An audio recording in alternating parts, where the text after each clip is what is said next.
Positiivista kehitystä saavutetaan vain silloin, kun ihmiset ovat aidosti mukana muutoksessa ja sen takana. Paikallisyhteisöstä voimansa ammentava, menestyvä tulevaisuuden kunta voi olla pieni tai suuri. Tärkeintä on, että se hoitaa asiansa vastuullisesti.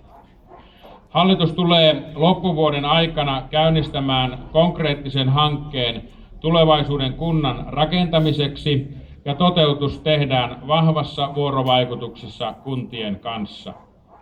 Kannustan teitä kuitenkin jo nyt pohtimaan paikallisista lähtökohdista käsin niitä menestystekijöitä, joita Kannonkoskella erityisesti on.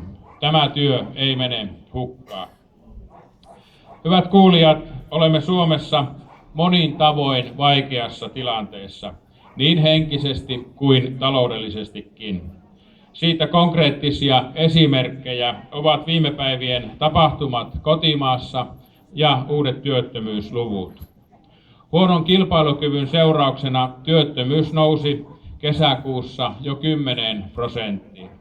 Työttömyys on valitettavan monen perheen arkea myös täällä Kannonkoskella. Hallitusohjelman yksi keskeinen tavoite on työllisyysasteen nostaminen 72%. Se vaatii kilpailukyvyn merkittävää